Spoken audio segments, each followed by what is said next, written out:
So in this video, we're going to talk about the top 6 points which you need to know when you are joining your college. Now, considering that the college is right around the corner, and I'm sure most of you already got your admissions done, I'm sure that you guys are eager to start your colleges. But there are a couple of points which you need to know when you're either in college or you're just about to join your college. I personally feel that there was no one back then to actually refer me to these points. Now, over the last 6 years, I've been working, and these are few regrets and few lessons which I have learned from my own experience. And hence, I wanted to share with you guys before you actually start your college. Or if you're already in your college, I want to make sure you're making the best use of it. Because at the end, this is what the channel is all about, right? It's about working towards our goals together. In this channel, we talk mainly about investing as a beginner. We talk about education or career related topics. And we talk about topics around productivity. So if you do find this video useful, all I'm asking is do hit the like button, as it would mean a lot to me. Now, the very first advice which I would want to give you is starting a side hustle. Now, when you are in college, you will have so much amount of free time. Now, other than partying and chilling with your friends, other than this as well, you will have so much of time.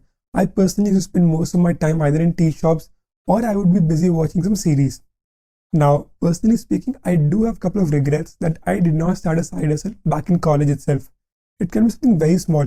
Either you can edit someone's videos, or you can create videos, or you can maybe coach people or students who are actually in 10th or 11th standard. Anything. The reason for this is because you end up planning things much better. You end up getting a real life world exposure. You get a real life experience in terms of how to handle a small business. You kind of gain a lot more experience. Now, one of the main reasons that many of us do not start a side hustle is because we end up thinking what will our friends think or what will our batchmates think. Now, trust me, the reality is that no one actually cares what you're going to do with it. You have this mindset, or we all have this mindset that, everyone is looking at us and we are bothered by it. But the reality is no one is actually bothered. They might make fun of you one time or two times, but after that, everyone moves on. So trust me, starting a side hustle early in your college life, when you have ample amount of free time, is one of the best decisions that you can actually take. Now, if you want to know what are the various side hustles that you can start, I have a link for that in this particular video. And in this video, I explain few basic side hustles that you can start today itself. Now, the second advice which I would want to give you is internships don't really have as much value as you think. Now, I know a lot of your parents will hate me for this, but this is the reality.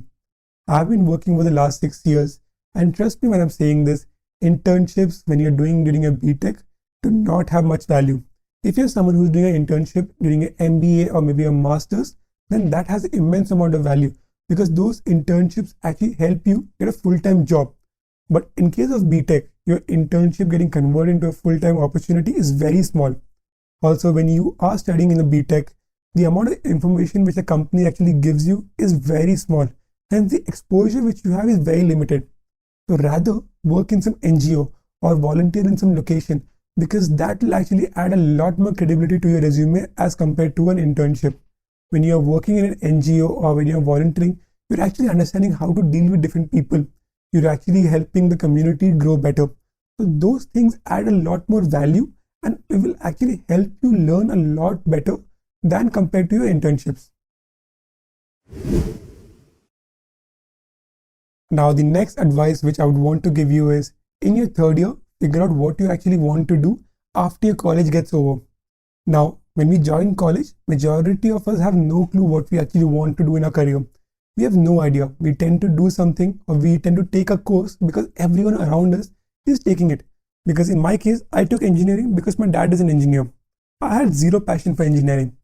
So in your third year is actually when you end up deciding what you actually want to do after your college gets over. If you enjoy engineering and you want to do masters in engineering, then in that case, you need to start studying for your GRE exam. Or let's say you do not want to be an engineer, you want to move into the finance industry. Then in that case, you need to see what are the criteria for clearing a CA exam.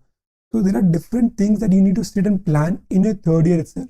Because in your final year, you will be completely packed with placements, farewells, seminar, project, exams.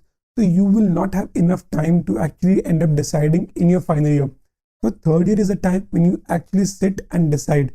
It's okay to be completely lost. It's okay if you do not have any idea of where you want to be. But it's not okay if you're not spending time to figure that out.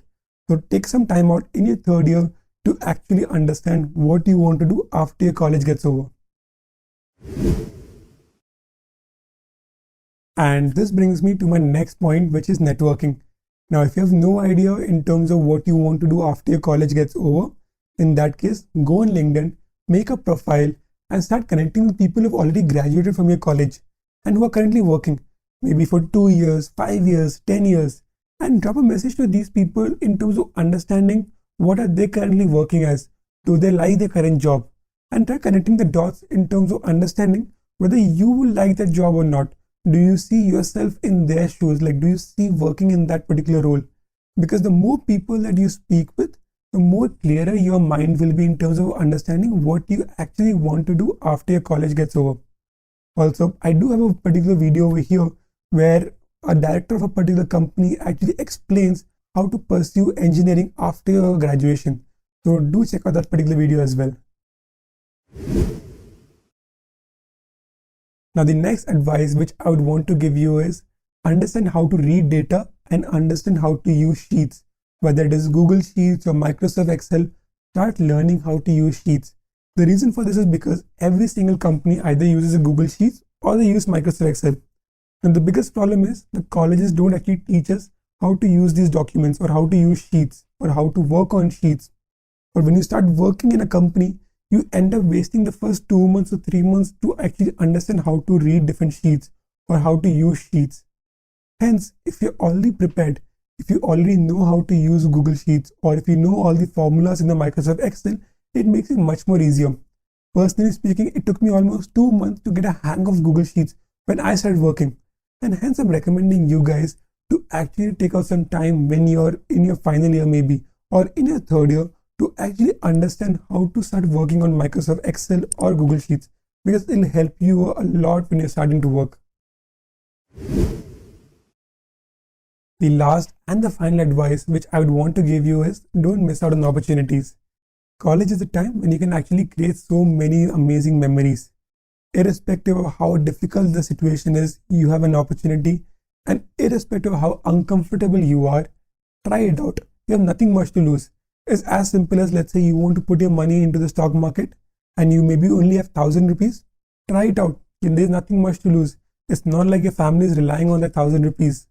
So the amount of risk which you can actually take in your college is immense because you don't have a family pressure. The amount of experience which you can actually gain in your college is also immense. So don't miss out on opportunities. So these are the top 6 things which I personally feel that I wish I knew before I joined college. Now, if you're someone who still hasn't figured out which particular course to do in college or what to do after college, then in that case, drop me a message on my Instagram. I'll be more than happy to help you out.